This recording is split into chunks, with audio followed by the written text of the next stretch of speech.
믿을 수 없는 일이 벌어지고 있습니다. 지금 일본 전국의 명문 사립 고등학교에서 한국 유학을 희망하는 학생들이 급격히 증가하면서 일부 학교들은 우수 학생 유출로 인한 위기를 맞고 있죠. 하지만 그보다 더 놀라운 사실은 이 모든 일의 시작이 단순한 호기심이나 유행이 아니라는 점입니다. 그 안에는 일본 교육 시스템에 대한 근본적인 의문과 더 나은 미래를 향한 절실한 갈망이 담겨 있었어요.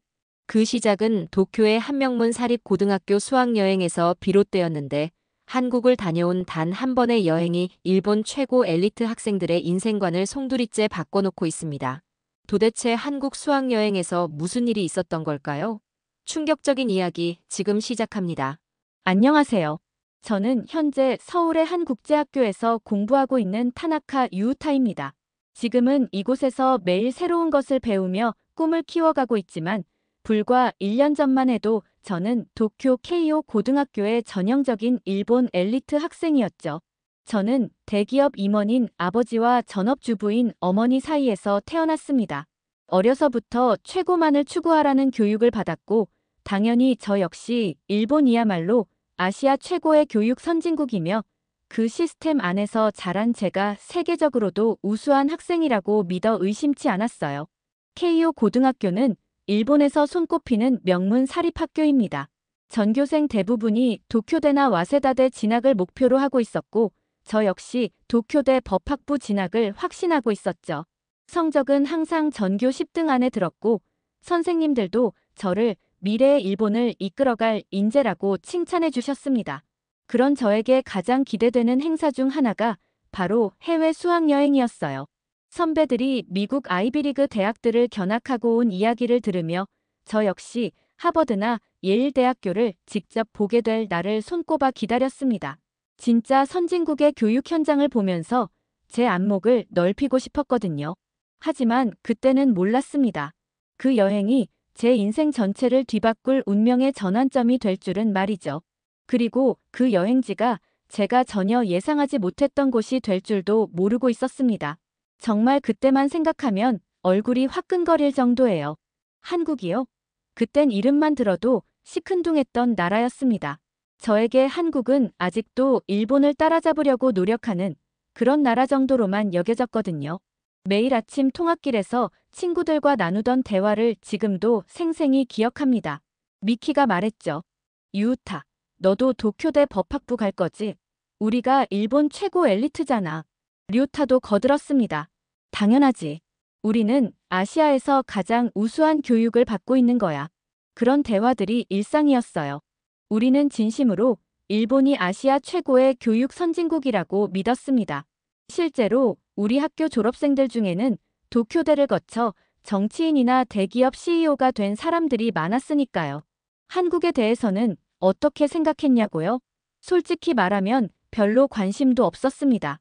가끔 뉴스에서 K-파프이나 한국 드라마 이야기가 나오면 친구들과 이런 말을 하곤 했어요. 한국은 문화산업이나 하는 나라 아냐? 교육이 뭐가 대단하겠어. 아야카가 한 번은 이런 말을 했습니다. 한국 학생들이 공부를 열심히 한다고 하던데. 그러자 류타가 비웃으며 대답했죠. 열심히 하는 것과 잘하는 건 다르지. 우리가 훨씬 효율적으로 공부하고 있어. 저도 그 말에 동의했습니다. 일본의 교육 시스템은 체계적이고 합리적이라고 생각했거든요. 한국은 아직도 주입식 교육에 매달려 있을 거라고 단정하고 있었죠. 얼마나 오만했는지 지금 생각해보면 부끄럽기 그지없어요. 집에서도 마찬가지였습니다. 아버지는 늘 말씀하셨죠. 유우타야, 너는 일본 최고의 교육을 받고 있단다. 자부심을 가져라. 어머니도 덧붙이셨습니다. 우리나라보다 교육이 앞선 나라는 미국이나 유럽 정도밖에 없어. 그런 환경에서 자란 저에게 한국은 그저 이웃나라 중 하나일 뿐이었습니다. 존중하지 않는 건 아니었지만 배울 게 있는 나라라고는 전혀 생각하지 않았어요. 오히려 일본이 한국에게 가르쳐 줄 게 더 많다고 여겼죠. 수업 시간에 아시아 경제사를 배울 때도 그랬습니다. 선생님이 한국의 경제 발전에 대해 설명하시면 저는 속으로 이렇게 생각했어요. 결국 일본이 이룬 성과를 따라한 거 아냐? 한국의 반도체나 자동차 산업이 성장한 것도 일본의 기술을 배운 덕분이라고 단순하게 생각했습니다. 지금 돌이켜보면 정말 우물안개굴이었죠. 세상이 얼마나 빠르게 변하고 있는지, 한국이 어떤 나라가 되어 있는지 전혀 몰랐습니다. 그런 제가 곧 받게 될 충격의 크기는 상상도 할 수 없었어요. 하지만 그 모든 생각들이 완전히 뒤바뀔 날이 다가오고 있었습니다. 그리고 그 시작은 예상치 못한 수학여행 목적지 발표에서 비롯되었죠. 운명의 날이 찾아왔습니다. 모든 2학년 학생들이 체육관에 모였고 교장 선생님이 단상에 오르셨어요. 마이크를 잡은 교장 선생님의 첫 마디는 그야말로 예상 밖의 발표였습니다. 올해 수학여행 후보지는 미국과 대한민국입니다. 웅성웅성. 주변이 술렁이기 시작했어요. 미국은 예상했지만 한국이라니. 정적이 흘렀고 바로 다음 순간 누군가가 외쳤습니다. 미국이지, 당연히. 고함 같은 목소리들이 터져 나왔죠. 하버드 대학교 가보자. MIT도 있잖아. 진짜 선진국 교육을 봐야지. 미국 지지파는 순식간에 기세를 얻었습니다. 저도 고개를 끄덕이며 친구들과 속삭였어요. 미국은 예전부터 교육 선진국이잖아. 게다가 한국은 좀 애매하지 않아? 미키가 말했습니다. 한국은 솔직히 우리랑 비슷한 수준 아냐? 굳이 거기까지 가서 뭘 배운다는 거지? 류타도 거들었죠. 맞아. 미국 가서 아이비리그 대학들 보는 게 훨씬 도움될 거야. 그런데 조용히 있던 옆자리 친구 아야카가 입을 열었습니다. 요즘 한국 교육이 정말 대단하다던데. 그 말의 순간 교실 분위기가 조용해졌어요. 뭐가 대단하다는 거야? 류타가 반문했습니다. 아야카가 스마트폰을 꺼내며 말했죠. 서울대학교 입학 경쟁률 봐. 도쿄대보다 훨씬 치열해. 정말이었습니다. 화면에 나온 숫자를 보는 순간 저는 말문이 막혔어요. 서울대 의대 경쟁률이 도쿄대 의학부보다 높았거든요. 그뿐만 아니라 한국 학생들의 국제올림피아드 성적도 일본을 앞서고 있었습니다. 이상하네. 이 자료가 맞나? 제가 중얼거리자 아야카가 더 많은 자료를 보여줬어요. PISA 점수에서 한국이 일본보다 높은 과목들이 여러 개 있었습니다. 특히 수학 분야에서는 상당한 차이가 났죠. 그때부터 분위기가 바뀌기 시작했습니다. BTS, 블랙핑크 같은 K-팝도 지금 세계적이잖아. 한국 드라마도 넷플릭스에서 1위 하고 있고 지금 글로벌 문화의 중심 중 하나가 한국이야. 점점 더 커지는 한국 지지파의 목소리. 미국 지지파는 여전히 전통과 역사를 내세웠지만 한국 지지파는 현재와 미래를 이야기하고 있었어요. 그리고 저는 그 사이에서 혼란스러웠습니다. 결국 진행된 학생 투표. 결과는 놀랍게도 완벽히 반반이었어요. 147명 대 147명. 최종 결정은 교장 선생님에게 맡겨졌습니다. 며칠 뒤 다시 모인 체육관. 교장 선생님은 조용히 스크린을 가리키셨습니다. 최근 이 영상을 보고 저는 우리 학교의 미래를 다시 생각하게 됐습니다. 영상이 재생되었습니다. 그건 한국 고등학교 급식 영상이었어요. 처음엔 다들 급식이 뭐가 대단해? 라며 웃었습니다. 하지만 화면 속 장면이 바뀌자 표정도 바뀌었어요. 고등학생이 받는 급식이 마치 호텔 뷔페처럼 정갈했습니다.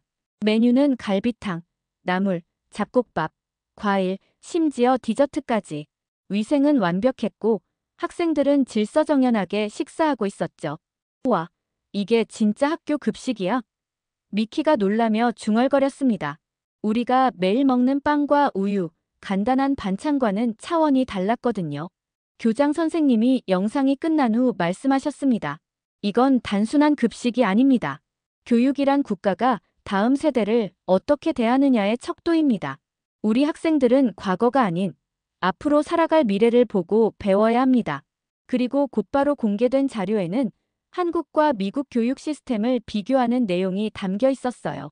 디지털 교육 인프라, 교육 투자 비율, 학생 복지 시스템까지 모든 지표에서 한국이 미국과 대등하거나 일부 분야에서는 앞서 있었습니다. 결국 수학여행지는 대한민국으로 확정되었어요. 하지만 그 순간 제 마음은 복잡했습니다. 솔직히 미국에 가고 싶었거든요. 분단 국가인데 정말 괜찮은 걸까? 하는 걱정도 있었고요. 그때는 몰랐습니다. 그 여행이 제 인생 전체를 뒤바꿀 운명의 전환점이 될 줄은요. 비행기가 이륙하는 순간 제 심장은 계속 쿵쾅거렸습니다. 정말 괜찮은 걸까? 잘못된 선택은 아닐까? 창밖으로 멀어지는 도쿄의 스카이라인을 보면서도 마음은 어지러웠어요. 머릿속엔 온갖 생각이 맴돌았습니다. 한국이 정말 일본보다 앞선 면이 있을까? 아니면 그냥 마케팅일 뿐일까? 혹시 우리가 너무 성급하게 결정한 건 아닐까? 솔직히 저는 한국이라는 나라를 잘 몰랐습니다. 학교에서도 집에서도 한국에 대한 깊이 있는 이야기를 들어본 적이 거의 없었거든요. 그나마 접했던 건 뉴스에 간간히 나오는 K-팝 스타들이나 한국 드라마 정도였어요.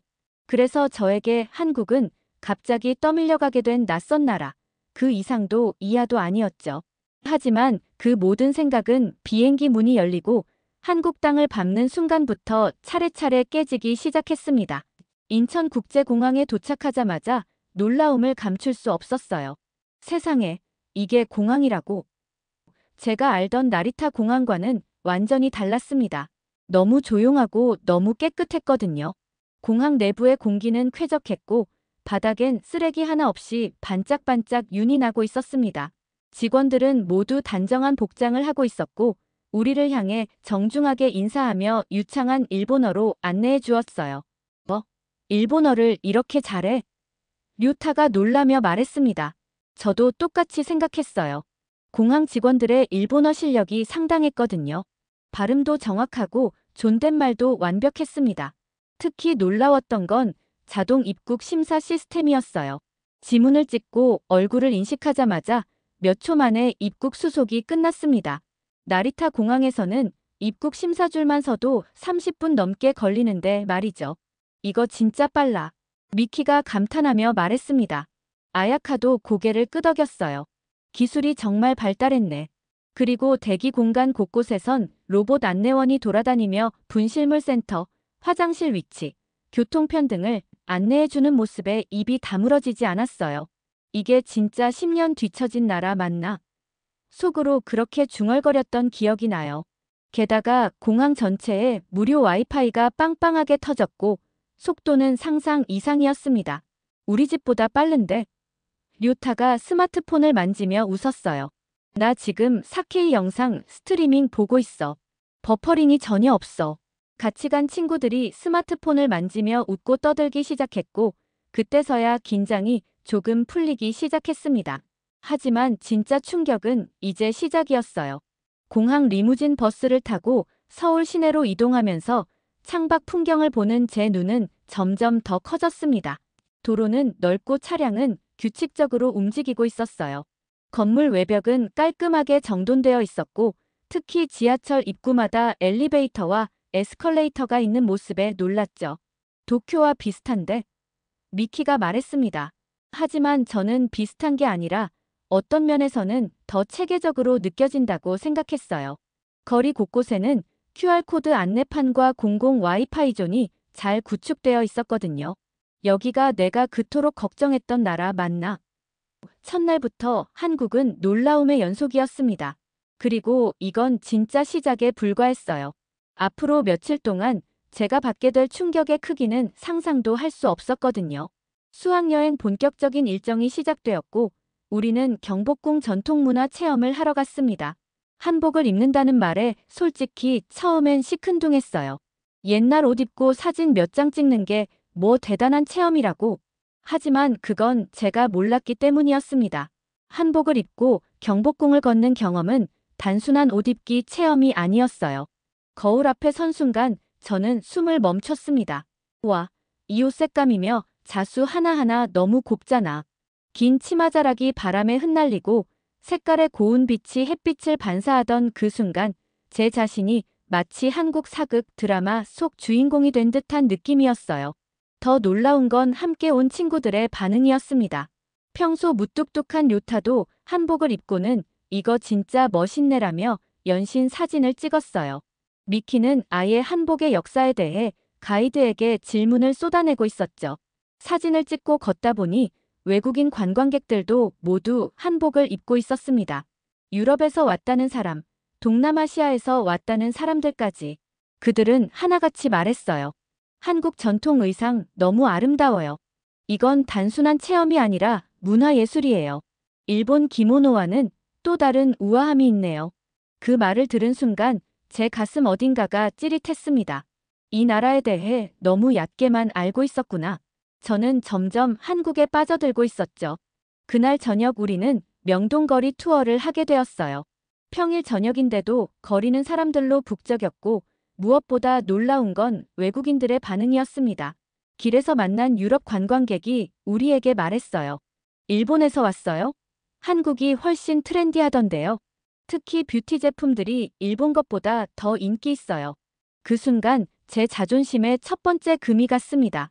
일본 화장품보다 K-뷰티가 더 인기라고. 실제로 명동거리의 올리브영이나 이니스프리 매장에는 외국인들이 줄을 서서 쇼핑하고 있었어요. 이상하다. 일본 제품이 더 좋은 거 아냐? 류타가 의아해하며 말했습니다. 하지만 현실은 달랐어요. 한국의 K-뷰티 제품들이 전 세계적으로 인기를 끌고 있었거든요. 더 충격적인 건 음식 문화였습니다. 떡볶이, 어묵, 빈대떡, 호떡, 꽈배기. 이게 진짜 길거리 음식이라고. 모든 음식이 위생적으로 잘 관리되고 있었고 맛은 레스토랑에서 먹은 것보다 더 감동적이었어요. 특히 기억에 남는 건 어느 포장마차에서 만난 할머니였습니다. 제가 떡볶이를 한 입 먹고 살짝 매워하자 그분이 웃으며 말씀하셨어요. 일본 학생이구나. 음식이 입에 맞니? 매우면 이거 먹어봐. 할머니가 주는 서비스야. 그리고 따뜻한 호떡을 하나 건네주셨습니다. 그 순간 저는 처음으로 한국의 정이라는 것을 체감했어요. 가족도 친구도 아닌 타국의 어르신이 단순히 외국에서 왔다는 이유로 미소와 온기를 나누는 나라. 그게 한국이었습니다. 그리고 진짜 충격은 그날 밤이었어요. 우리는 숙소 근처를 조별로 자유 산책하는 시간이 있었는데 밤 10시가 넘은 시간에도 거리는 여전히 밝고 사람들로 북적였습니다. 서울의 밤은 정말 아름다웠어요. 네온사인과 가로등이 만들어낸 빛의 향연, 활기찬 사람들의 움직임, 특히 혼자 걷는 여성들이 많다는 게 놀라웠습니다. 세상에, 이 밤에 혼자 돌아다닌다니. 미키가 감탄했어요. 일본 같았으면 절대 안 돼. 여자는 어두워지면 혼자 못 다녀. 류타도 고개를 끄덕였습니다. 근데 여긴 진짜 평화롭네.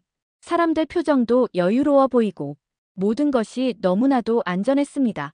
처음에 한국이 무섭다고 생각했는데 진짜 무서운 건 매일 범죄에 노출될 위험을 안고 살아가는 건 아닐까 하는 생각이 들었어요. 그때부터였습니다. 제 안에서 무언가가 강하게 흔들리기 시작했죠. 서울에서의 일정 중 가장 특별했던 하루, 우리는 한국의 명문 과학고등학교를 방문하게 되었습니다. 아침부터 저는 묘한 긴장감에 휩싸였어요. 저와 같은 또래의 한국 학생들을 만나는 게 흔한 일은 아니었으니까요. 한국 학생들이 공부를 정말 열심히 한다던데 그게 과연 얼마나 대단하다는 거지. 솔직히 조금 기대 반 의심 반 마음도 있었습니다. 일본 최고 명문고인 케이오 고등학교 학생으로서의 자존심도 있었거든요. 학교에 도착하자 정문에서부터 정중한 인사를 건네는 교복 입은 학생들이 저희를 맞이했습니다. 안녕하세요, 환영합니다. 또박또박한 발음, 정확한 억양. 같은 또래로서 외국어를 유창하게 구사하는 친구들이 놀라웠어요. 다들 일본어를 왜 이렇게 잘해? 제 친구 료타가 속삭이자 저도 모르게 조용히 고개를 끄덕였습니다. 그러게 말이야. 거의 원어민 수준이야. 학교 건물은 깔끔했고 벽면엔 학생들이 만든 프로젝트 포스터가 전시되어 있었습니다. 복도를 걷다 문득 고개를 돌린 순간 저는 말 그대로 충격을 받았어요. 복도의 유리장 안에는 국제 수학 올림피아드, 아시아 과학 경시대회, 국제 AI 챌린지 등 각종 경시대회에서 받은 트로피와 금메달, 상장이 빽빽하게 진열되어 있었던 겁니다. 금색과 은색이 번쩍이는 트로피들, 그 아래에 적힌 학생들의 이름과 성과들. 이걸 고등학생들이 받은 거야? 제 입에서 저도 모르게 감탄이 터졌어요. 그 순간 옆에 있던 한국 학생이 말했습니다. 저건 작년 선배들이 받은 상들이에요. 올해도 준비 중이죠. 마치 별일 아닌 듯 말하는 표정. 하지만 저에겐 그것이 완전히 다른 세계처럼 느껴졌습니다. 우리 학교에 전시된 건 야구 우승 트로피 하나가 전부인데 미키가 작은 목소리로 중얼거렸어요. 저도 똑같은 생각이었습니다. 그 감탄은 교실에 들어간 수업에서 절정에 달하게 됩니다. 우리가 참관한 과목은 수학이었어요. 교실 안은 정갈하게 정리되어 있었고 모든 학생들이 집중해서 수업에 몰입하고 있었습니다. 수업은 학생이 직접 칠판에 나와 문제를 풀고 풀이 과정을 설명하는 방식으로 진행되고 있었어요. 자, 여기 함수에서 x와 y의 해를 구해볼까요? 한 학생이 자연스럽게 칠판을 향해 걸어갔고 또박또박 설명을 시작했습니다. 먼저 x를 구하면 2차 함수가 됩니다. 이걸 0으로 놓고 해를 찾으면 그 순간 저는 친구에게 속삭였어요. 지금 배우는 게 뭐야? 미분인가? 칠판에 쓰인 수식들이 지렁이처럼만 보였거든요. 이걸 고등학생이 배운다는 게 말이 안 돼. 류타가 헉소리를 내며 말했습니다. 그건 우리 일본에선 대학 2학년 때 하는 거잖아. 그 말과 동시에 제 심장이 쿵 내려앉았어요. 이 학생들, 그냥 열심히 하는 게 아니라 정말 뛰어난 거였어. 한 명의 한국 학생이 칠판에서 돌아와 말했습니다.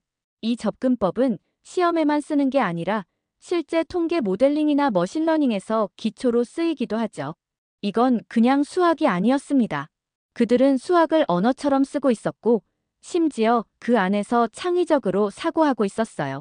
선생님은 질문을 던졌고 학생들은 서로 토론하며 손을 들고 의견을 나누었습니다. 이건 제가 아는 일본식 강의 수업이 아니야. 아야카가 놀란 목소리로 말했어요. 이건 대학 세미나 수준이야. 수업이 끝난 뒤 한국 학생 몇 명이 우리에게 다가와 말했습니다. 일본 학생들도 공부 열심히 하죠? 그런데 그 다음 말이 저희를 더욱 놀라게 했어요. 우리는 하루 평균 12시간씩 공부해요. 여러분은 어느 정도 하세요? 저희는 서로 얼굴만 쳐다봤습니다. 우리는 6시간 정도. 류타가 망설이며 대답했어요. 한국 학생이 미소 지으며 말했습니다. 아, 효율적으로 공부하시는군요. 저희는 아직 부족해서 더 많이 해야 해요. 겸손한 말이었지만 그 겸손함 뒤에 숨겨진 실력의 차이를 저는 절감할 수 있었습니다. 그때서야 깨달았어요. 한국 학생들이 국제 경시대회에서 좋은 성적을 거두는 건 단순히 운이 아니라 이런 체계적이고 깊이 있는 학습의 결과였다는 걸 말이죠. 복도를 걸으며 친구들과 나눈 대화가 지금도 생생합니다. 우리가 우물 안개구리였나? 미키가 조용히 말했어요. 그런 것 같아. 제가 대답했습니다. 정말 큰 차이네. 그날 저는 처음으로 일본 교육에 대한 의문을 품게 되었습니다. 과연 우리가 받고 있는 교육이 정말 최고일까? 아니면 세상이 변하는 동안 우리만 제자리에 머물러 있었던 건 아닐까? 한국 학생들이 우리를 학교 식당으로 안내했습니다. 저는 솔직히 기대와 의심이 반반이었어요. 그동안 SNS에서 본 한국 고등학교 급식 영상은 마치 레스토랑 같았지만 설마 정말 그럴까 싶었거든요. 하지만 그건 영상보다 더했습니다. 급식실에 들어선 순간 고급 뷔페처럼 음식이 깔끔하게 정렬되어 있었어요. 급식실 조리사분들은 스테인리스 식판에 잡곡밥, 갈비찜, 된장국, 나물 반찬, 제철 과일, 요구르트까지 정성스럽게 담아주셨죠. 우와, 이게 진짜 고등학교 급식이라고. 제 말에 함께 온 친구 료타가 말했습니다. 유우타, 영상에서 봤던 것보다 더 좋아. 음식은 따뜻했고 학생들은 조용히 줄을 서서 질서 있게 식사를 받았습니다. 한 입, 두 입 먹을수록 감탄은 커졌어요. 음식은 담백하고 영양이 골고루 잡혀서 건강했으며 마치 누군가 저를 위해 정성껏 준비했다는 마음이 느껴졌습니다. 일본에선 도시락 싸오거나 빵 사 먹는 게 전부였는데 미키가 중얼거렸어요. 이곳에선 학생이라는 이유만으로 정말 최고의 대접을 받고 있어. 옆에 앉은 한국 학생에게 물어봤습니다. 이런 급식을 매일 먹어요? 그 학생이 고개를 끄덕이며 대답했어요. 네, 영양사 선생님이 매일 메뉴를 짜시고 국가에서 지원해서 모든 학생이 무료로 먹을 수 있어요. 무료라고? 저는 깜짝 놀랐습니다. 일본에서는 급식비를 따로 내야 하는데 한국은 국가에서 모든 학생의 급식을 책임지고 있었던 거예요. 그 순간 전날 교장 선생님이 보여주셨던 그 한국 급식 유튜브 영상이 머릿속에 떠올랐습니다. 하지만 지금의 현실은 영상보다 더 감동적이었어요. 이건 단순한 점심이 아니야. 이건 학생을 존중하는 나라의 증거야. 한국 학생이 더 설명해 주었습니다. 급식뿐만 아니라 교복도 일부 지원받고 교육용 태블릿도 모든 학생에게 무료로 지급돼요. 국가가 교육에 정말 많이 투자하고 있어요. 교육용 태블릿도? 아야카가 놀라며 물었어요. 네, 코로나 때부터 모든 수업이 디지털화됐거든요. 집에서도 학교와 똑같은 수준의 온라인 수업을 들을 수 있어요. 저는 조용히 그렇게 생각했습니다. 일본에서의 제가 얼마나 좁은 시야를 가지고 있었는지 지금에서야 깨닫게 된 거야. 식사를 마치고 나서 한국 학생 한 명이 말했습니다. 일본 학교는 어떤가요? 급식 시스템이 궁금해요. 저는 잠시 말문이 막혔어요. 어떻게 설명해야 할지 모르겠더라고요. 우리는 각자 도시락을 싸오거나 학교 매점에서 빵을 사 먹어요. 제가 대답하자 한국 학생이 의외라는 표정을 지었습니다. 아, 그렇군요. 그것도 나름의 문화겠네요.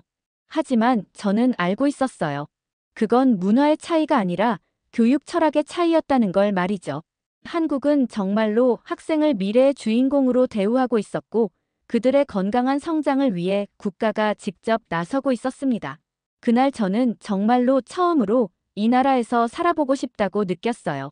한국은 단지 놀라운 나라가 아니라 학생에게 미래를 살아갈 준비를 시켜주는 진짜 교육 국가였습니다. 복도를 걸으며 친구들과 나눈 대화가 기억납니다. 우리가 지금까지 뭘 하고 있었지? 류타가 말했어요. 일본이 최고라고만 생각하고 있었네. 미키도 고개를 끄덕였습니다. 한국 학생들이 국제대회에서 좋은 성과를 내는 이유를 알겠어. 제가 말했습니다. 이런 체계적인 지원과 환경이 뒷받침되고 있었구나. 그날 오후, 우리는 한국 학생들과 함께 토론 시간을 가졌습니다. 주제는 미래 사회에서 필요한 인재상이었어요. 한국 학생들의 생각은 정말 체계적이고 논리적이었습니다. 단순히 지식을 많이 아는 것보다 창의적으로 문제를 해결하는 능력이 중요해요. 다른 문화를 이해하고 소통할 수 있는 글로벌 마인드도 필요하고요. 기술이 발달해도 인간다운 감성과 윤리의식을 잃지 않아야 해요. 저는 그들의 말을 들으며 깨달았어요. 한국 교육은 단순히 시험 점수만 높이는 게 아니라 정말로 미래를 준비시키고 있다는 걸 말이죠. 한국에서의 마지막 날 밤, 저는 숙소 침대에 누워 창밖을 오래도록 바라보았습니다. 반짝이는 서울의 야경, 편의점에서 삼각김밥을 사는 사람들, 골목길에서 조용히 대화를 나누는 사람들. 그 모든 풍경이 너무나도 따뜻하고 일상적이고 안전하게 느껴졌어요. 그리고 떠오른 생각 하나. 여기서 살고 싶다. 그건 단순한 감탄이 아니었습니다. 이곳에서 보낸 시간 동안 저는 안전한 거리, 따뜻한 사람들, 그리고 학생을 사람답게 대우하는 교육을 경험했거든요. 하지만 이 여정은 언젠가 끝나야만 했습니다. 귀국 비행기에 몸을 싣고 도쿄로 돌아갈 때 제 마음은 이미 무겁게 가라앉아 있었어요. 비행기가 나리타에 가까워질수록 그리웠던 고향이 반갑기보단 낯설게 느껴졌습니다. 다시 시작된 학교 생활. 처음으로 맞이한 점심시간, 매점에서 산 빵과 우유, 그리고 간단한 반찬. 그 한 끼를 마주하며 저는 한국의 풍성한 급식과 비교되는 현실의 말을 잃었어요. 이젠 못 먹겠다. 한국에서 먹은 갈비찜, 잡곡밥, 정갈한 나물 반찬들이 머릿속에 스쳐 지나갔거든요. 그뿐만이 아니었습니다. 느린 학교 와이파이와 구식 교육 방식이 답답하게 느껴지기 시작했어요. 가장 충격적인 순간은 한국에서 배웠던 수학 문제를 일본 선생님께 질문했을 때였습니다. 선생님, 이런 방식으로도 풀 수 있지 않나요? 제가 칠판에 한국에서 배운 풀이법을 적자 선생님이 당황하셨어요.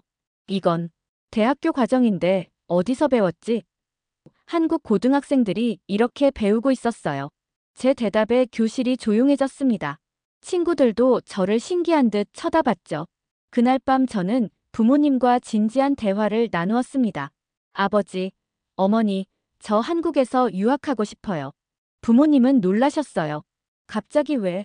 아직 고등학생인데 외국에서 혼자 살아가는 건 쉬운 일이 아니야. 하지만 저는 조용히 또박또박 말했습니다. 한국에서 배운 건 단지 수학 공식이나 역사적 지식이 아니에요. 사람을 대하는 태도, 사회의 질서, 그리고 학생을 다음 세대의 주인공으로 생각하는 문화였어요. 미래를 살아갈 준비를 정말 미래에 맞는 교육을 하는 나라에서 하고 싶어요. 제 진심이 통했는지 며칠 동안의 대화 끝에 부모님은 제 결심을 존중해 주셨습니다. 저는 케이오 고등학교를 자퇴하고 한국의 국제학교로 유학을 준비하게 되었어요. 비자 발급, 서류 준비, 인터뷰, 시험. 하나하나 쉬운 건 없었지만 그 모든 과정은 진짜 제가 원하는 삶으로 가는 길이었기에 기꺼이 감수할 수 있었습니다. 그리고 지금 저는 서울의 국제학교에서 유학 생활을 시작했습니다. 아직 한국어는 완벽하지 않지만 친절한 친구들 덕분에 매일 웃고 있고 수업마다 놀라움을 느끼며 공부하고 있어요. 이건 단순한 여행이 아니었습니다. 제 인생을 바꾼 진짜 전환점이었어요.